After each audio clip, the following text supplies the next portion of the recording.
ministra competente, estudiosa. Eu sei que Sua Excelência não gosta muito de loas, de elogios, de flores, mas eu não consigo, ministra Isabel. Eu preciso dizer aos nossos alunos que estão diante de uma das mais dedicadas, competentes, gentis magistradas do Brasil.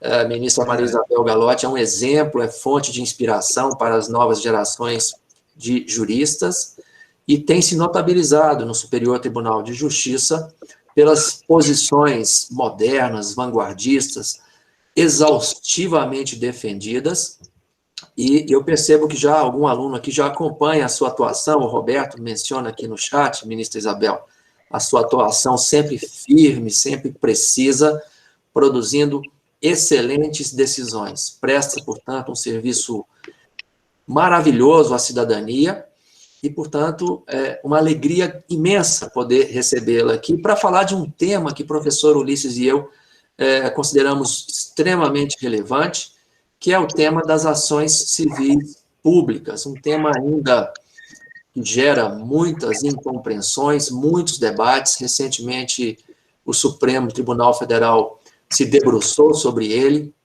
e o Conselho Nacional de Justiça constituiu uma comissão para produzir uma proposição legislativa buscando a modernização desse arsenal legal que disciplina a ação civil pública. Nós temos, portanto, a oportunidade de ouvir a ministra Isabel, que preside e coordena a Comissão de Juristas do Conselho Nacional de Justiça, que se debruçou sobre o tema e que está às voltas com uma proposição legislativa que tem gerado muitos debates pela sua alta qualidade, e, claro, não tem algumas críticas pontuais, como é natural, mas certamente uma proposta que vai contribuir para que esse importante instrumento de racionalização da prestação judicial em lesões massivas, em lesões coletivas, em direitos individuais homogêneos, possa, enfim, produzir os frutos que justificaram a sua criação. Ministra Maria Isabel, uma alegria recebê-la, sinta-se à vontade, a casa e a palavra são suas. Muito obrigada, estão me ouvindo? Eu gostaria de agradecer ao IESB, na pessoa do ministro Douglas, esse convite para participar da Semana Jurídica do IESB, e também cumprimentar o professor Ulisses e a professora Ana Ame, aqui presentes, e todos os alunos. Eu penso que são momentos como esse, de interlocução com estudantes, com professores, que nos estimulam e nos ajudam nessa construção diária do direito em nossas atividades profissionais. O tema de hoje são as ações coletivas, que, como todos já sabem, são ações em que se procura resolver, por meio de uma sentença, um conflito que abrange um grande número de interessados, ao invés de cada um deles ter que ajuizar a sua própria ação, assoberbando o poder judiciário e gastando muito tempo dos juízes, das partes, dos servidores e também um grande custo financeiro. E, além de tempo e dinheiro, essas causas, às vezes, demoram décadas e envolvem grandes expectativas, um grande custo emocional para as partes, e isso também gera um incremento no custo Brasil, dada, portanto, essas circunstâncias, é grande a atualidade do tema. Os direitos coletivos, eles são divididos basicamente em 3 grupos. Temos os direitos difusos, os direitos coletivos em sentido estrito e os direitos individuais homogêneos. Os direitos difusos, eles pertencem a toda a coletividade. Eles são direitos indivisíveis, eles existem numa situação em que as pessoas estão ligadas por fatos, como, por exemplo, integrar uma mesma comunidade, ser uma população banhada pelo mesmo rio e que, portanto, tem interesse na conservação ambiental daquele rio. As pessoas de uma região que tem interesse na conservação do patrimônio histórico daquela região são, portanto, direitos que não pertencem, não podem ser apropriados individualmente por uma pessoa e que, portanto, eles são e devem ser defendidos de modo coletivo. Temos, por outro lado, direitos coletivos em sentido estrito, que são direitos que pertencem a uma coletividade que é ligada entre si por uma relação jurídica de base, ao contrário dos direitos difusos, em que não há nenhuma relação jurídica que una os moradores de uma determinada cidade ou os consumidores de um determinado produto. No caso dos direitos coletivos em sentido estrito, eles pertencem a um grupo de pessoas que são ligadas entre si por uma relação jurídica base. Por exemplo, todos os alunos do IESB, poderia haver uma ação coletiva ajuizada por todos os alunos do IESB, buscando obrigar a escola a incluir um componente curricular, e esse direito não seria de um aluno específico, uma vez que essa disciplina não poderia ser ministrada apenas no caso de um aluno. Outros exemplos, a Ordem dos Advogados. Todos os inscritos na ordem fazem parte de uma coletividade, todos os membros de um clube de futebol, todos os membros de um grupo de consórcio para adquirir um carro. A defesa desses direitos, ela deve ser feita de forma coletiva, e esses direitos, eles não pertencem individualmente a cada um do grupo. Não podem ser renunciados, uma vez que eles pertencem àquela coletividade. Por exemplo, se a Ordem dos Advogados impetra um mandado de segurança contra um juiz, porque naquela vara os advogados são proibidos de retirar autos do cartório com vista, essa sentença que eventualmente venha ser proferida, deferindo o direito coletivo dos advogados de terem vista dos autos, ela pode beneficiar e vai todos os inscritos na Ordem dos Advogados. Nenhum deles pode renunciar a esse direito. Pode apenas não exercer o direito de buscar os autos, mas é um direito coletivo de todos os inscritos na Ordem dos Advogados. As pessoas que fazem parte de um grupo de consórcio de carro, se é ajuizada uma ação coletiva daqueles consorciados, questionando o reajuste que o consórcio aplicou às prestações daquele grupo, é um direito coletivo, porque o reajuste daquele consórcio há de ser uniforme para todos os participantes do grupo. Portanto, os direitos coletivos em sentido estrito, assim como os direitos difusos, são direitos que não pertencem a um indivíduo isoladamente considerado, eles pertencem ou a toda a comunidade ou àquele grupo, e eles não podem ser renunciados por um indivíduo isoladamente e não são apropriados por um indivíduo isoladamente. Além disso, nós temos os direitos individuais homogêneos. E esses direitos individuais homogêneos, eles são direitos individuais. Eles pertencem a cada um de nós, portanto, são direitos divisíveis, direitos que podem ser renunciados por seu titular, direitos que, em geral, eles são demandados em juízo individualmente por cada interessado.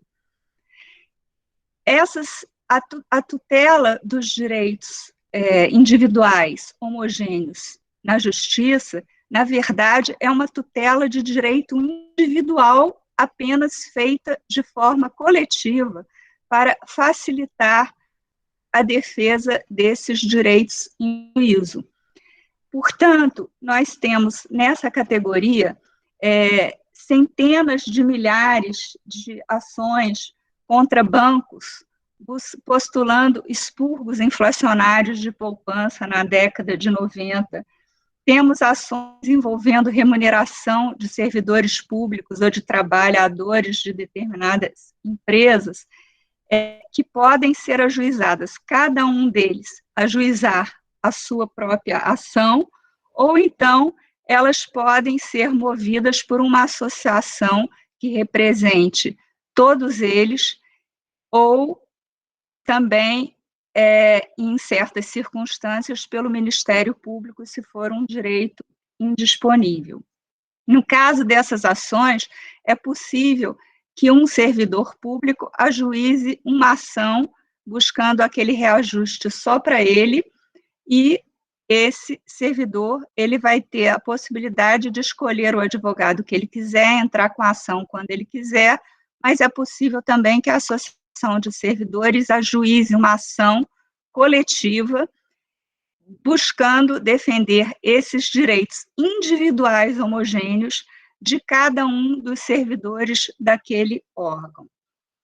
Mas isso, o fato de ser um direito buscado de forma coletiva, não retira a esse direito as características de ser um direito individual que integra o patrimônio de cada um dos servidores ou de cada um dos poupadores de caderneta de poupança e que, portanto, pode ser renunciado ou negociado ou cedido por cada um deles, mesmo que haja uma ação coletiva buscando assegurar esses direitos.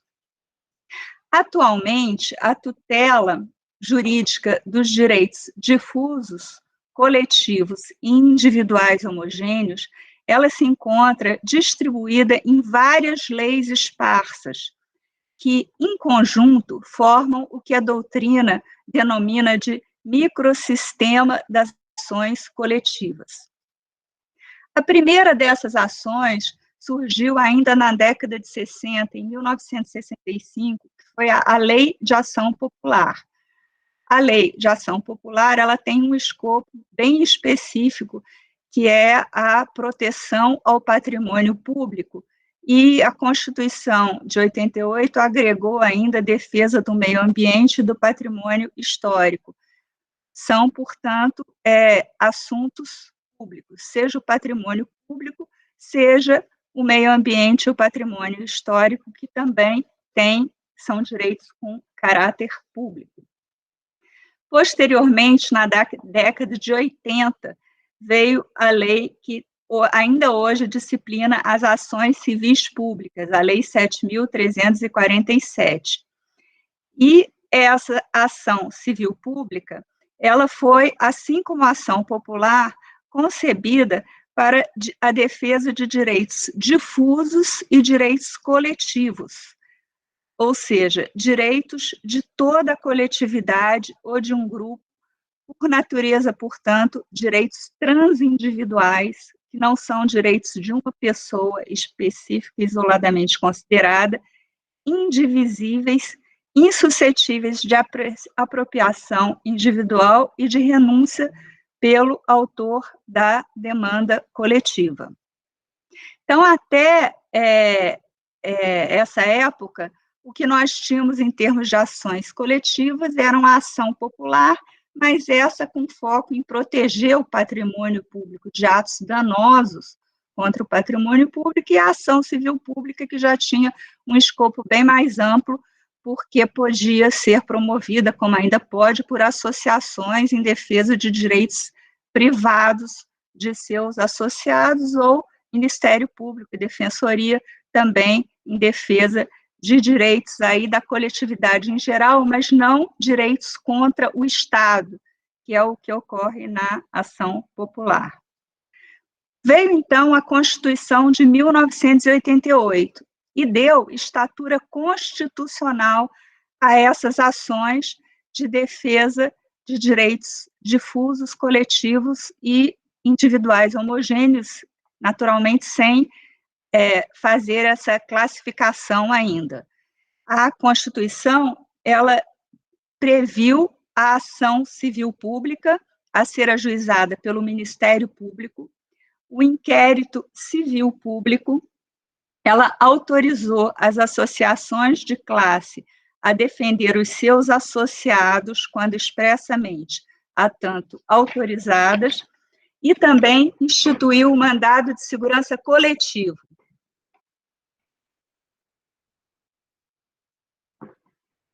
Em seguida, veio o Código de Defesa do Consumidor. O Código de Defesa do Consumidor, pela primeira vez, ele trouxe... Estou tendo um problema com a minha luz aqui.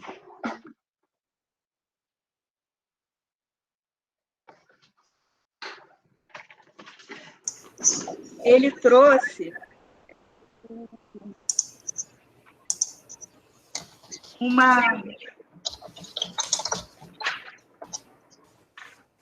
Pela primeira vez, o Código de Defesa do Consumidor, ele estabeleceu aquela distinção que só existia na doutrina entre direitos coletivos, direitos difusos, direitos individuais homogêneos. E disciplinou como seriam exercidos esses direitos. Mas o que aconteceu foi que, a partir do Código de Defesa do Consumidor, passamos a conviver várias leis esparsas, todas elas regendo esse processo coletivo, sendo que o Código de Defesa do Consumidor trouxe um artigo que é aplicável às leis de ações civis públicas, tudo aquilo que consta do Código do Consumidor, que seja com ela compatível. E também inserir no Código do Consumidor há um artigo que diz que se aplica ao Código de Defesa do Consumidor tudo que tiver na lei de ação civil que seja compatível com o direito do consumidor. Ou seja, ficou um sistema intercomunicante entre a ação civil pública e o Código de Defesa do Consumidor.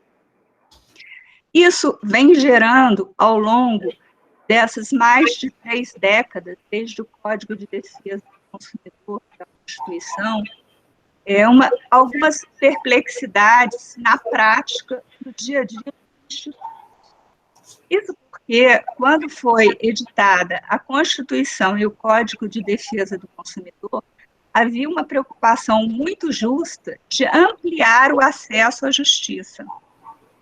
Isso continua havendo essa preocupação, mas, atualmente, além dessa preocupação em haver um amplo acesso à justiça, que é, inclusive, uma cláusula pétrea constitucional, há uma preocupação também com a manutenção da integridade do sistema jurídico, porque as sentenças coletivas, elas têm uma forte carga normativa.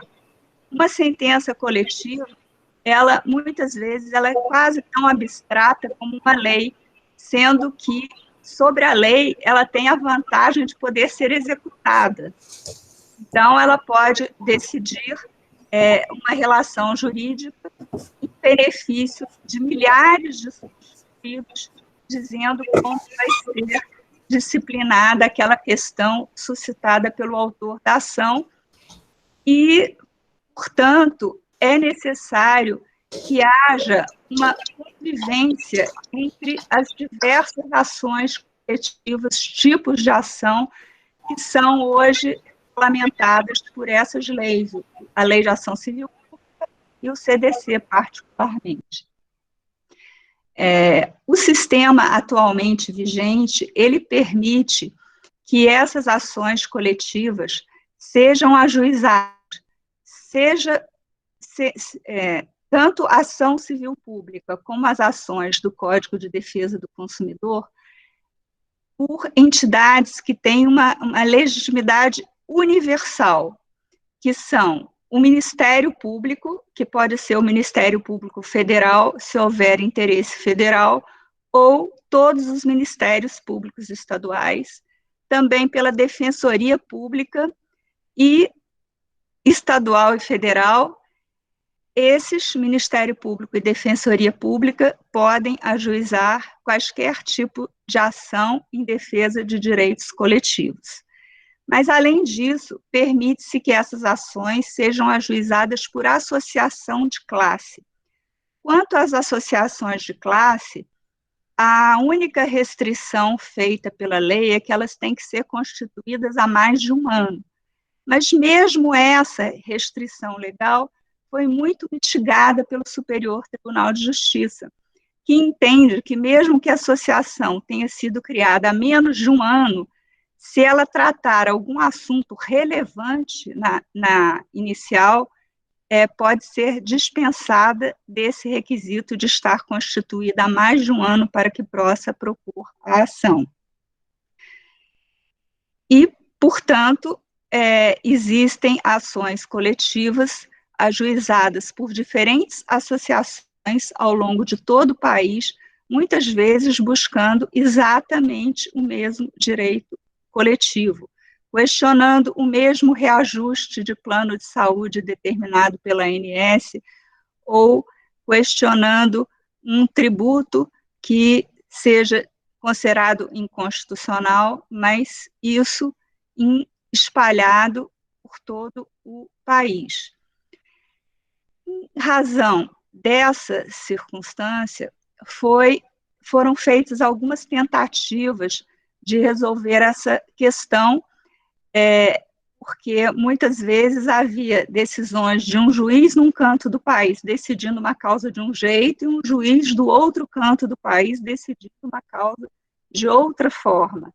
Todas as sentenças que se pretendiam com eficácia nacional. Foi, então, no ano de 1997, editada uma lei que inseriu um artigo na Lei de Ação Civil Pública, estabelecendo que as sentenças teriam eficácia apenas no âmbito da jurisdição do juiz prolator da sentença. E inseriu um outro artigo, trouxe um outro artigo sobre as ações coletivas, dizendo que elas podiam ser propostas por associações na defesa dos interesses de seus associados que fossem domiciliados no território da jurisdição do juiz prolator da sentença na época do ajuizamento da ação. A doutrina sempre se bateu muito contra esse artigo, que realmente era muito mal escrito, porque ele não fazia a distinção entre os direitos difusos, coletivos e individuais homogêneos. Imaginem, por exemplo, uma ação coletiva que visasse a despoluição de um rio. Não há como despoluir o rio só no ponto do rio que fica na cidade onde tem jurisdição aquele juiz onde foi ajuizada aquela ação civil pública. Ou então, como houve a ação para impedir fumar no avião. Aí fica mais obviamente impossível, que não é possível essa sentença ter eficácia só no domicílio, na área de jurisdição do juiz perante o qual tramita a ação. Ou então, aconteceu também a ação civil pública ou ação coletiva ajuizada contra um supermercado para proibi-los de vender um determinado produto. Um supermercado não, contra uma empresa produtora de alguma coisa que seja considerada nociva à saúde do consumidor.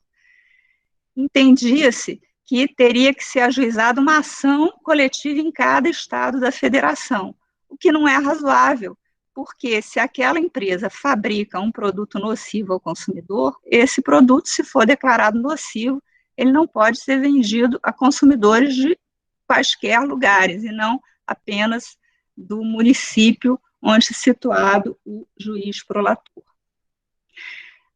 A propósito dessa lei, o nosso inesquecível ministro Teori Zavascki formulou um entendimento de que essa limitação da eficácia da sentença ao território do juiz prolator ela não seria aplicável em caso de direitos difusos, porque pertencem a toda a coletividade, e nem em caso de direitos coletivos, porque não tem sentido que o grupo tenha que ajuizar uma ação em cada estado do país para defender aquela questão que tem que ser decidida de forma uniforme para todos os membros do grupo.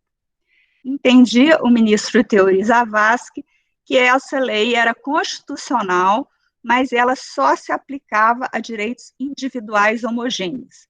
Então, nesse caso, teria que ser ajuizada, por exemplo, contra o INSS, num caso de reajuste de pensões, de benefícios de aposentadoria, teria que ser ajuizada se o Ministério Público entendesse que era ilegal algum tipo de reajuste deferido pelo INSS, que o reajuste deveria ser superior ao dado, deveria o INSS, o Ministério Público, ajuizar uma ação em cada estado em defesa dos aposentados residentes em cada estado, porque os direitos de cada um de receber a sua aposentadoria ou pensão são direitos divisíveis, fracionáveis, então era logicamente possível dizer que a lei tinha limitado que o juiz de Curitiba só pudesse dar ganho de causa aos aposentados do INSS em Curitiba, ao passo que o juiz de Belo Horizonte só poderia dar ganho de causa aos pensionistas residentes ou em Belo Horizonte ou no estado de Minas Gerais, porque se discutia o que era o âmbito de jurisdição do juiz, se seria todo o estado ou se seria só a comarca. Finalmente, depois de muita polêmica, o Supremo Tribunal, há cerca de um mês atrás, em acórdão da relatoria do ministro Alexandre de Moraes, reviu uma posição anterior do próprio Supremo que havia numa ação declaratória de inconstitucionalidade. Embora em caráter liminar, porque aquela ADIM foi negada a liminar e ela perdeu o objeto, mas havia uma decisão, um acórdão do Supremo, relator o ministro Marco Aurélio, dizendo que essa restrição territorial era plenamente constitucional. Mas a questão voltou a julgamento em repercussão geral e a maioria dos ministros do Supremo, vencido precisamente o ministro Marco Aurélio, entendeu que é inconstitucional o artigo 16 da Lei de Ação Civil Pública, que foi introduzido por essa lei de 97.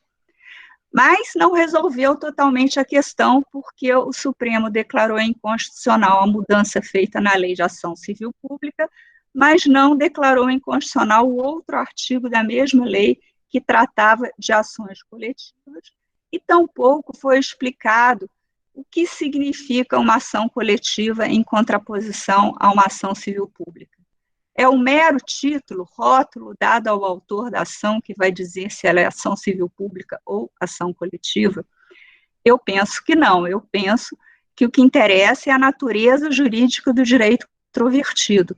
Se for um direito indivisível, como os direitos difusos, não há realmente como se pretender que uma sentença tenha eficácia só na área de jurisdição do juiz, seja uma ação coletiva ou uma ação civil pública, o rótulo dado à ação.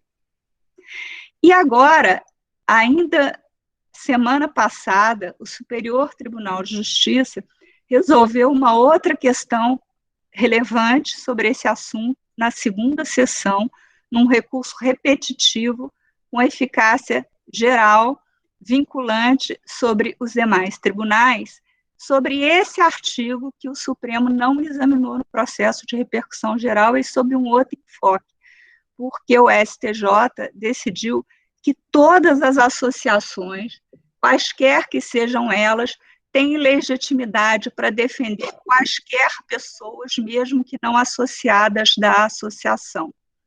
Ou seja, conjugando decidido pelo STJ, que as associações, elas não defendem apenas os seus associados, mas sim todos os consumidores do país, ou todos os poupadores do país, ou todos os pensionistas do INSS do país, ou todos os consumidores bancários do país, conjugando essa decisão com a decisão do Supremo, em repercussão geral, de que não há restrição territorial da sentença à competência do juiz prolator, nós temos que hoje está consagrado pelo STJ e pelo STF que qualquer associação, por mais diminuta que seja, e algumas delas são associações de fachada que são integradas por, eventualmente, apenas uns membros de um escritório de advocacia que constituem uma associação para demandarem ações coletivas,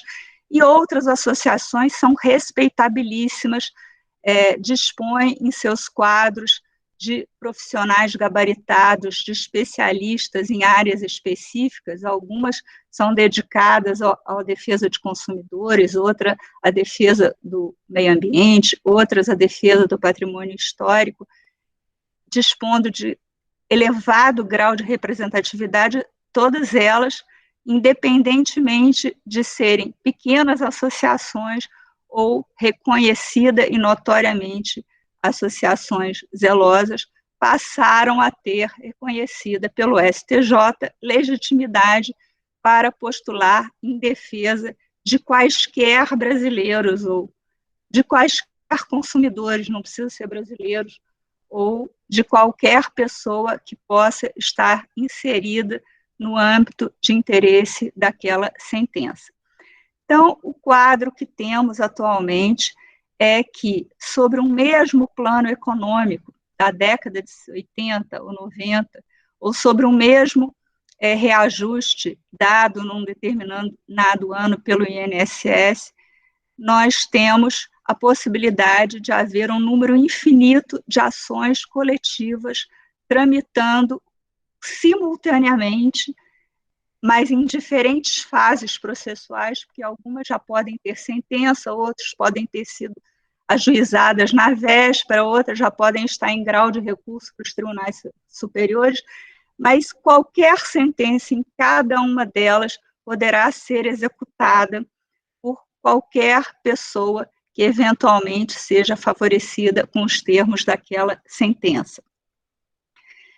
E isso ocorre porque, tanto pelo Código de Defesa do Consumidor como pela Lei de Ação Civil Pública, a ação, sobretudo pelo CDC, a sentença, na prática, ela só faz coisa julgada se for pela procedência. Então, sempre pode haver uma ação em que algum juiz julgue procedente aquilo que outro juiz, em outra ação, podia ter julgado improcedente, e na ação coletiva, como todos sabem, a parte da ação coletiva não é a associação autora.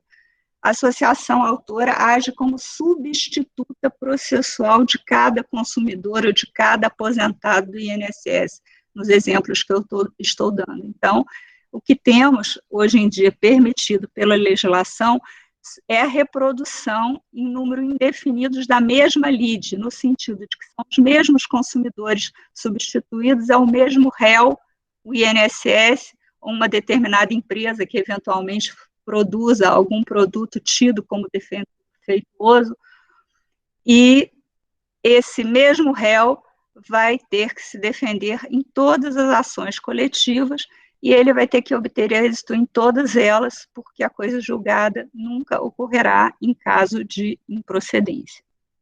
Isso gera uma disfuncionalidade do sistema e, portanto, foi tentando resolver essa questão, foi formado um grupo de trabalho no Conselho Nacional de Justiça, sob a presidência do ministro Dias Toffoli. Ele montou esse grupo de trabalho, que tive a honra de coordenar, com notáveis processualistas, alguns deles professores, doutores, outros magistrados, membros do Ministério Público, e se fez uma proposta de anteprojeto que foi aprovada pelo Conselho Nacional de Justiça e foi encaminhada ao CNJ, ao Congresso, estando em tramitação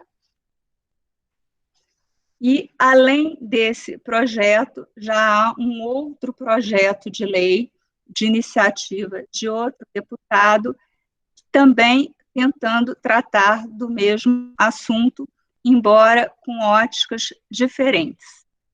É um debate que apaixona muito a comunidade jurídica.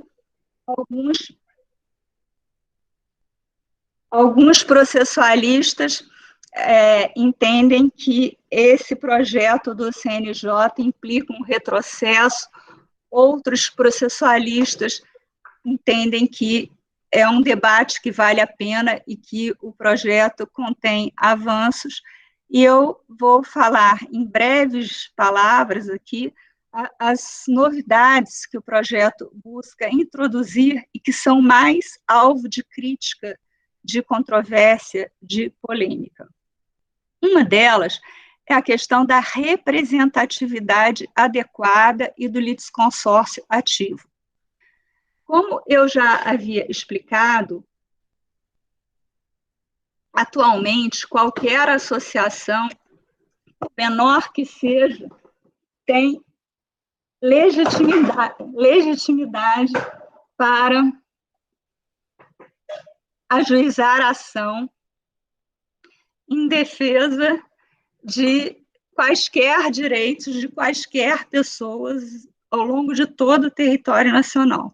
Essas associações não têm que provar nada além do fato de terem sido constituídas há um ano, e mesmo esse requisito vem sendo dispensado. O projeto propõe um controle da legitimidade, buscando uma legitimidade adequada para essas associações. E, para comprovar essa legitimidade adequada, podem se valer de várias formas que são apenas exemplificadas no projeto. Por exemplo, podem demonstrar que possuem um grande número de associados, que têm capacidade financeira, inclusive para arcar com as custas do processo, que têm um quadro de especialistas no assunto objeto da ação civil pública, que já possuem um laudo, um número indicativo, pelo menos, dos lesados por aquele evento que é combatido. Esse requisito, portanto, ele não é uma mera formalidade, ele busca que realmente haja ações civis públicas ajuizadas por entidades que tenham condições de defender com eficiência aquele direito e buscar a solução para aquela controvérsia.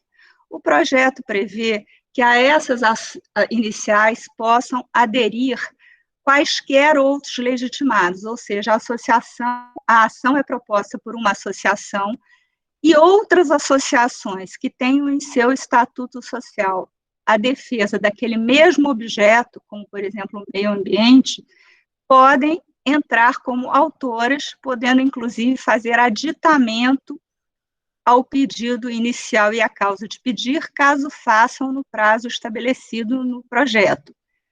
E se a associação perder esse prazo, alguma associação que, por acaso, queira participar da ação, o projeto permite que essas que não requereram para entrar na ação como autores, possam entrar como assistentes litisconsorciais, apenas não poderão aditar o pedido, mas poderão ajudar na instrução na causa, recorrer como assistentes litisconsorciais.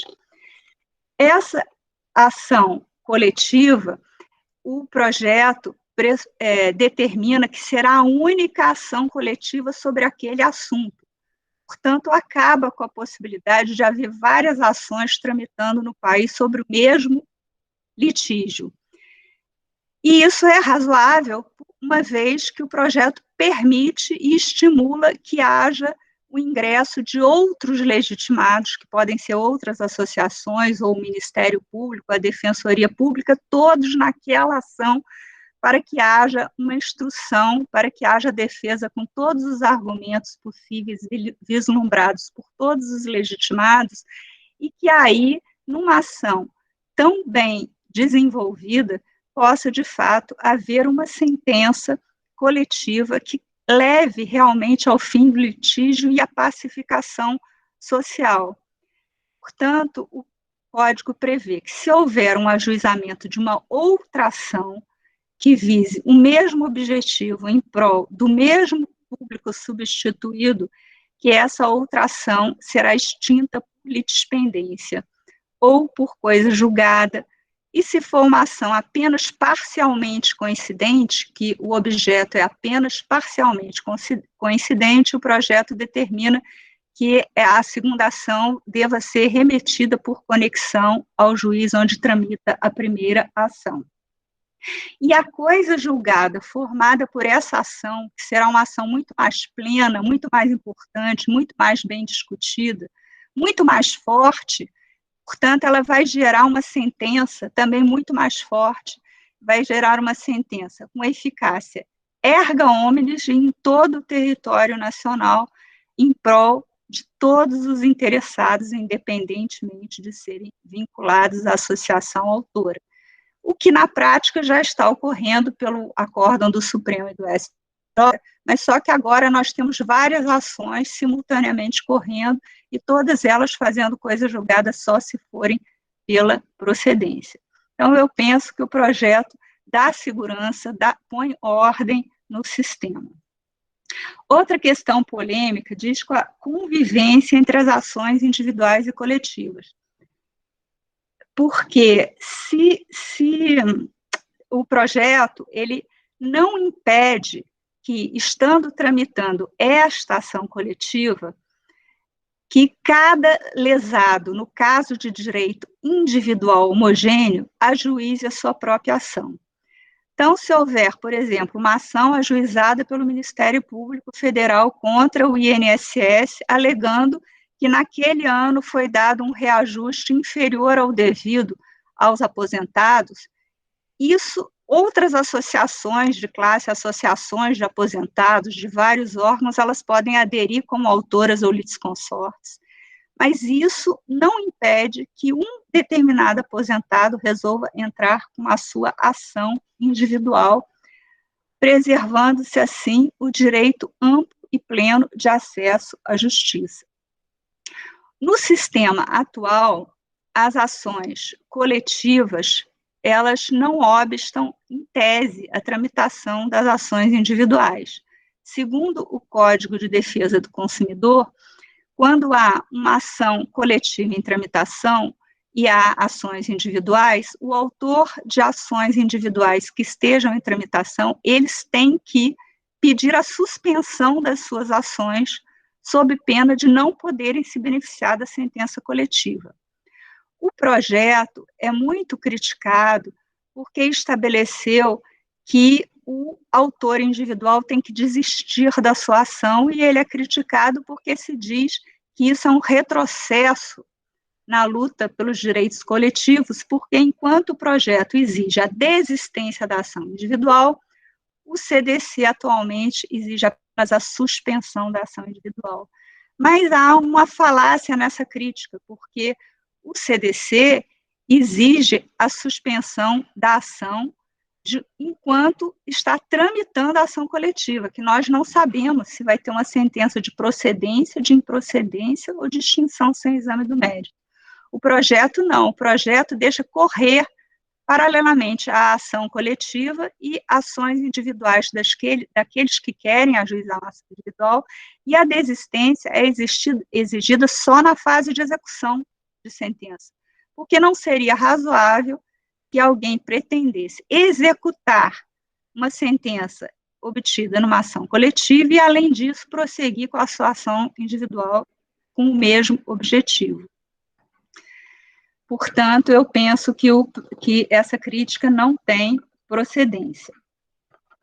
Eu também não posso deixar de comentar aqui que a jurisprudência do STJ atual, em razão dessa possibilidade de haver ações individuais e ações coletivas sobre o mesmo objeto, e realmente há centenas de ações ou milhares de ações individuais sobre o mesmo assunto, de uma ou de várias ações coletivas, a jurisprudência do STJ, em prol da racionalidade do sistema, passou a entender, sobretudo no caso, o primeiro caso foi um caso de uma ação coletiva no estado do Rio Grande do Sul, em que se buscava expurgos inflacionários indevidamente feitos em contas de caderneta de poupança nas décadas de 80 e 90. O Tribunal Gaúcho, como havia dezenas de milhares de ações individuais, decidiu, por meio de uma decisão administrativa do tribunal, suspender todas as ações individuais, enquanto tramitava a ação coletiva. Houve vários recursos para o STJ, e o STJ validou essa iniciativa do tribunal de mandar suspender, contra a vontade dos autores, essas ações individuais. Em seguida, foi dada uma sentença de procedência na ação coletiva. E houve, então, uma determinação administrativa do Tribunal Gaúcho de converter todas as ações individuais em liquidação de sentença coletiva. Porque, quando há uma ação coletiva tratando de direitos individuais homogêneos, a sentença coletiva é genérica, então é necessário que cada beneficiado ajuize seu cumprimento individual de sentença, onde ele vai provar que ele faz parte daquele grupo e que ele tem direito, por exemplo, ao reajuste de proventos, vencimentos, pensão, salário. Então, o Tribunal Gaúcho disse, já que tem uma sentença de procedência na ação coletiva, determino que todas as ações individuais sejam convertidas em liquidações individuais de sentença. E o STJ, diante de recursos, disse que estava certo, que podia haver essa conversão.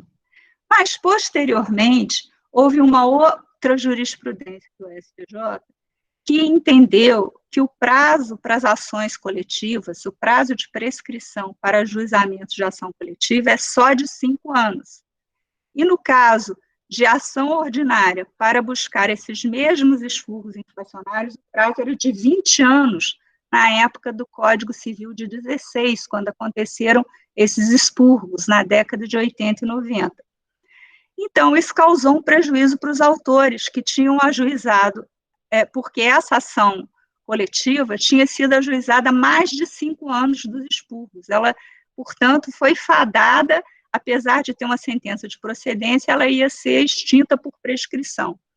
Então, o que o Tribunal de Justiça do Rio Grande do Sul fez? Desconverteu todas as liquidações individuais em ações individuais que finalmente voltaram a correr como ações individuais. Há também um outro caso de poluição de um rio, em que o STJ determinou que todas as ações individuais fossem suspensas enquanto tramitam a ação coletiva. O STJ faz isso em contrariedade à norma expressa do CDC, que diz que essas ações só podem ser suspensas se houver o pedido do autor individual. Mas o faz para dar racionalidade ao sistema, porque não é possível conviver com centenas de milhares de ações individuais sobre o mesmo desastre ambiental ou sobre o mesmo expurgos em conta de poupança da década de 80, e, além disso, com várias ações coletivas, tudo sobre o mesmo assunto. Então, eu penso que o sistema do projeto vai dar mais racionalidade ao sistema e vai assegurar mais os direitos individuais e os direitos coletivos do que o sistema disfuncional que temos hoje. A outra questão, e eu peço ao ministro Douglas que me avise se estiver acabando o tempo, seria... Fique à vontade, ministra Isabel. Temos ainda algum tempo. A outra questão que é alvo de muita crítica desse projeto é a questão da interrupção da prescrição. O projeto, ele determina que a propositura e a tramitação de uma ação coletiva não causa a interrupção do prazo de prescrição para o ajuizamento de ações individuais. Essa regra não existe nem no CDC e nem na Lei de Ação Civil Pública. A legislação atualmente é omissa quanto a isso, e há muitas decisões de turmas do STJ que dizem que, se tiver uma ação civil pública sobre um determinado assunto, está interrompido o prazo de prescrição, e só depois que essa ação terminar é que volta a correr o prazo para todos os milhares de possíveis substituídos entrarem com a sua ação, caso eles não alcancem tudo que pensam que têm direito na ação coletiva. É uma questão que está pendente de exame da Corte Especial do STJ, e quem critica o projeto do CNJ sustenta que sim, que haver uma ação coletiva sobre um determinado assunto, mesmo nesse panorama atual, em que há várias ações coletivas tramitando simultaneamente sobre o mesmo assunto, que isso deve, sim, interromper o prazo de prescrição para as ações individuais. Eu entendo que a postura do projeto, ela dá mais segurança jurídica, uma vez que ela permite a fluência do prazo de prescrição, apesar de haver uma ação coletiva, mas ela não impede a tramitação das ações individuais, de modo que os legitimados, os interessados, as pessoas que tiveram seus direitos violados, elas têm todo o curso do prazo, que era de 20 anos no Código Civil anterior, e hoje de 10 anos, é a regra geral, salvo se houver um prazo especial de prescrição, para postular os seus direitos. Eu penso que essa tese de que, bastando haver o ajuizamento de uma ação coletiva, está suspenso, ou melhor, interrompido o prazo para a propositura da ação individual, que só voltará a correr quando for julgada por sentença transitada em julgada a ação coletiva, pode gerar uma eternização dos prazos processuais, eles podem ficar quase que indefinidos, uma vez que, por exemplo, no caso desses planos econômicos da década de 70 e 80, ou melhor, 80 e 90, nem sequer estaria correndo ainda o prazo de prescrição de fatos que aconteceram há mais de 40 anos atrás. Penso que isso causaria grave insegurança jurídica. Outro ponto polêmico diz respeito à remessa oficial, que o projeto do CNJ prevê que haverá remessa oficial dessa sentença de procedência dessa ação civil pública, que, como eu disse, será a única sobre o assunto, quer seja uma sentença de procedência, quer de improcedência. Sendo que, no sistema atual, tanto o CDC como a Lei de Ação Civil Pública estabelecem que a remessa oficial é apenas em caso de improcedência do pedido. Nesse aspecto, a opção desse projeto foi pela qualidade da prestação jurisdicional, já que é uma sentença que vai valer erga omnes em todo o território nacional, em prol de todos os interessados naquela causa, cumpre que seja bem decidida a questão. Mesmo a sentença que dê pela procedência do pedido deduzido na ação coletiva, pode não exaurir a questão, porque eventualmente pode haver uma outra associação ou um outro consumidor que acha que ele teria direito a mais do que aquilo que foi deferido pela sentença coletiva. Há um exemplo interessante de um processo hoje em tramitação no STJ, em que o Ministério Público de Minas Gerais entrou com uma ação contra uma determinada construtora para que ela, em caso de distrato, ou seja, quando o comprador, o consumidor adquirente de um imóvel na planta, desistisse do contrato no meio da obra, que ele pudesse desistir mediante a retenção de 8% do valor total do contrato, recebendo apenas o resto, a diferença. O contrato da construtora fazia uma retenção de valores maior em detrimento do consumidor, então chegou-se àquele acordo, que a construtora tinha que aceitar a desistência, mas que tinha direito de reter 8% do valor do contrato. A construtora fez o termo de ajustamento de conduta e passou a proceder tal como havia sido combinado com o Ministério Público e homologado pelo juiz. Anos depois, o Ministério Público do Estado do Mato Grosso do Sul ajuizou uma ação civil pública contra a mesma construtora, dizendo que essa cláusula era ilegal e abusiva e botava o consumidor em desvantagem exagerada. E a construtora se defendeu: eu estou usando a cláusula que eu pactuei com o Ministério Público de Minas Gerais. Então, fica essa questão. Se houvesse uma remessa necessária até em caso de procedência, e se a sentença fosse em prol de todos os consumidores que contratam com aquela construtora, teríamos já reexaminada em grau de segunda instância o percentual correto de retenção e a lide ficaria pacificada definitivamente. E é isso que propõe o projeto, sempre no caso de uma sentença coletiva, haver remessa qualquer que seja o resultado dado à causa. E, por fim, um último ponto delicado que eu destaco é o regime de custas. Pela legislação atual, seja o Código de Defesa do Consumidor, seja a Lei de Ação Civil Pública, a instituição autora, ela não precisa adiantar as custas do processo, e mesmo que ela perca a causa, que seja julgada improcedente o pedido, ela não arca com custa nem honorários de advogado, salvo comprovada má-fé. O projeto, ao contrário, propõe adotar um regime de custas igual ao do CPC, o mesmo regime de custas do CPC, e isso é muito criticado como uma involução na tutela do direito do consumidor e de todos os substituídos.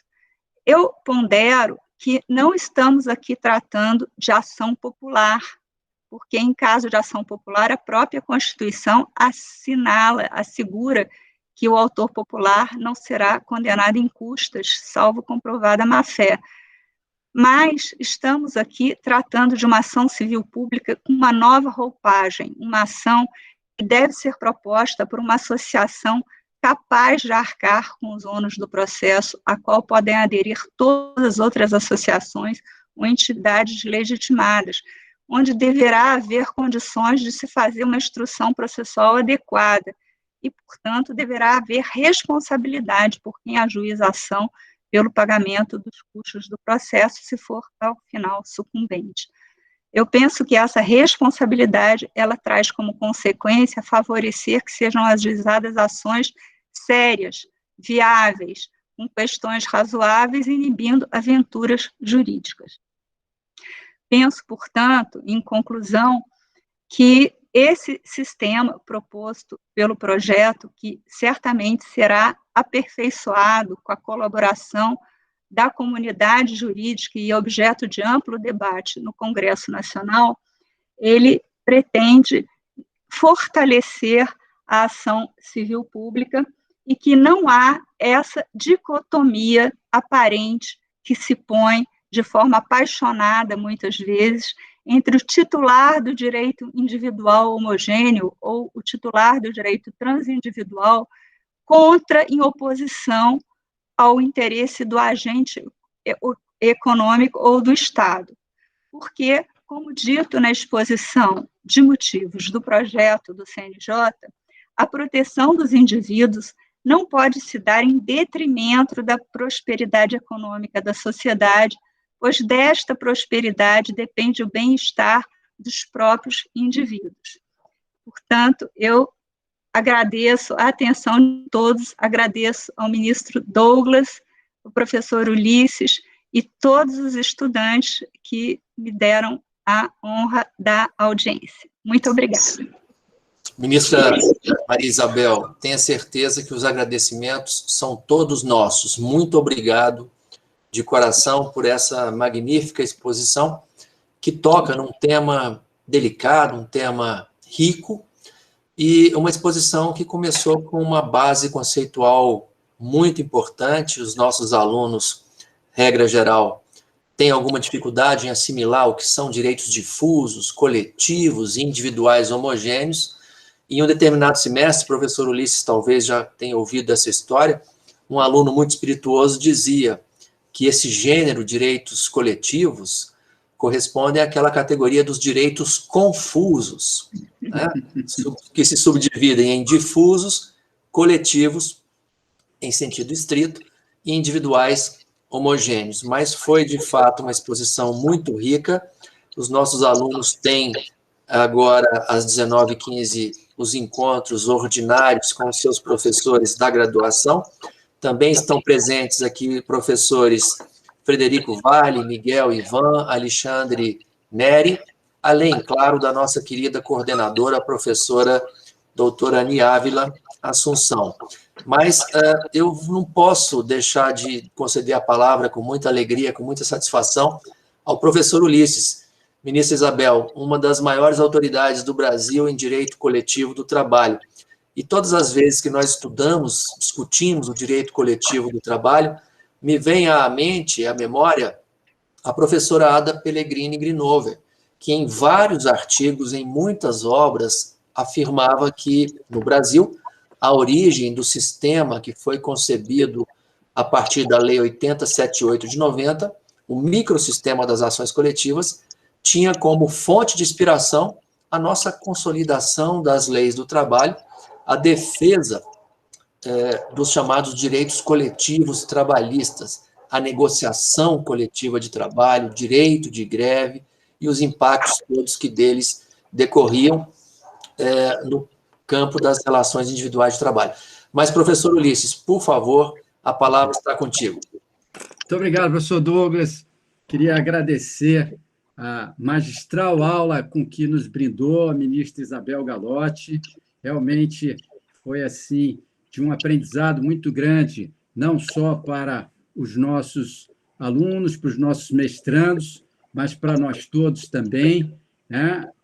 Aprendi muito com a sua exposição e agradeço imensamente essa oportunidade. Ministra, veja bem, esse tema daria para a gente conversar a noite toda. Verdade. As outras oportunidades, né? Tamanha a importância do tema. E foi muito bem exposta a matéria por Vossa Excelência, e eu gostaria de fazer uma breve pergunta e fazer um breve comentário para que a gente não tome muito o tempo também dos nossos alunos, né? A primeira pergunta é no projeto, em relação à concomitância das ações individuais.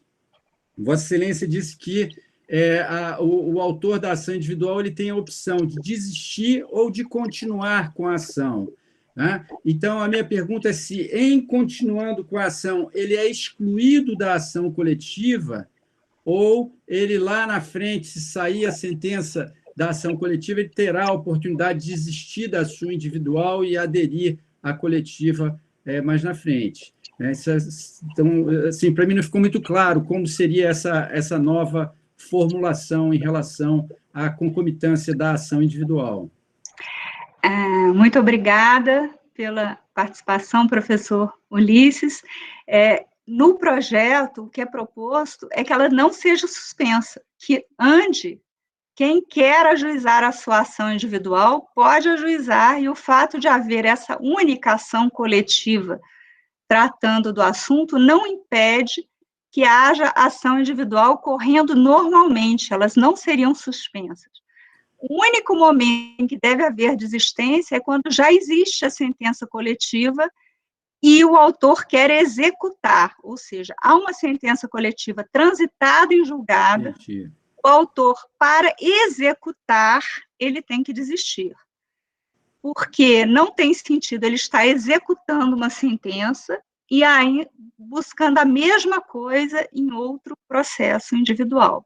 Nesse caso, ele vai consultar o seu próprio advogado, ele vai ver qual o benefício que a sentença coletiva deu, ele vai ver se para ele é suficiente ou insuficiente, ele vai ver qual o estágio da ação dele, porque a ação dele pode estar começando ou pode, ao contrário, já estar terminando, uma perspectiva de êxito muito grande. Se ele achar que para ele é mais interessante ficar na sua ação, ele não vai executar a ação coletiva e, portanto, ele não vai desistir da sua. Perfeito. Mesmo que já tenha sentença na individual, ele poderá desistir da ação em si. Sim, né? E não da execução dela, simplesmente, né? Mesmo que já tenha sentença que esteja pendente só de um agravo em recurso extraordinário, e mesmo que a sentença seja contrária. O que ele não pode é executar a coletiva e ainda continuar buscando a mesma coisa na ação individual. Aí é que está a diferença. No sistema hoje vigente, exige o CDC que seja suspensa a ação individual quando nem se sabe se a ação coletiva vai ser procedente. Tá então, certo. Por isso é que eu entendo que está bem protegido no sistema atual, no sistema do projeto. Eu, sinceramente, acho que, no conjunto, o projeto ele avança muito. Agora, essa última questão de onerar a entidade que vai ingressar com essa ação coletiva, no caso de improcedência, eu sinceramente acho que é um assunto que merece uma reflexão maior, principalmente se a gente considerar associações de bairros, associações de comunidades carentes, que têm uma legitimidade do ponto de vista social muito forte, mas não tem uma representatividade econômica compatível. Então, eu temo um pouco que esse tratamento, como se fosse um processo normal pelo Código de Processo Civil, né, que isso vá realmente restringir a somente aquelas entidades de maior poder aquisitivo e a gente ter uma mitigação da própria ferramenta, que é de grande importância para a sociedade brasileira como um todo, foi um grande avanço, antes até da Constituição de 88, né? Ela é de 83, se não me engano, a Lei das Ações Civis Públicas, e realmente eu acho que, com relação aos efeitos de uma eventual sucumbência, sinceramente, acho que é um assunto que merece uma reflexão maior, né? No mais, acho que o projeto avança bastante e eu gostaria de, mais uma vez, parabenizá-la, agradecê-la. A sua presença aqui engrandece muito a Semana Jurídica do IESB. Queria agradecer também ao professor Douglas pelo convite. Aliás, ele sempre nos brinda com, assim, cada vez mais com apresentações de qualidades extraordinárias como a sua. Muito obrigado e mande um abraço também para o seu pai, tá certo? Me lembro da última vez que estive com ele, dele recordar que, quando o TST veio para Brasília, ele sustentou na tribuna o primeiro julgamento e o meu pai sustentou pela parte contrária. E ele mandava um abraço, então, para o meu pai, né? Se puder transmitir, eu agradeço. Muito obrigado. Obrigado, professor Douglas.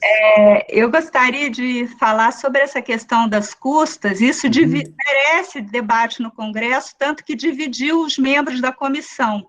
Foi aprovada por pequena maioria. Certamente o Congresso vai avaliar melhor. E também, em nome do meu pai, peço que transmita ao seu pai a amizade dele, ele sempre pergunta. Obrigado. Temos uma amiga em comum, até a Renata, e ele pergunta por meio da Renata Fontes. Muito obrigado. Muito bem. Resta a curiosidade, professor Ulisses, ministra Isabel, sobre quem ganhou aquela sustentação, o julgamento daquela primeira sustentação no TST. Mas isso fica para uma outra oportunidade. Ministra Isabel, muito obrigado pela presença. Esperamos ter o privilégio de reencontrá-la aqui nesse espaço acadêmico novamente, num futuro breve. Sei que temas não faltarão. E agradeço também ao professor Ulisses, aos nossos queridos alunos, desejando que sigam todos em paz, com saúde, com distanciamento, com isolamento social, com higienização, com máscaras, para que, enfim, superemos no menor espaço de tempo este quadro de pandemia que tantos males tem causado a todos nós. Muito obrigado a todos, está encerrado o nosso evento. Eu apenas lembraria aos nossos alunos do mestrado que temos um compromisso daqui a 15 minutos com um novo seminário a cargo da nossa querida colega aluna, Laine Baião. Muito obrigado a todos, uma boa noite. Boa noite. Boa noite, obrigado. Muito obrigado mesmo.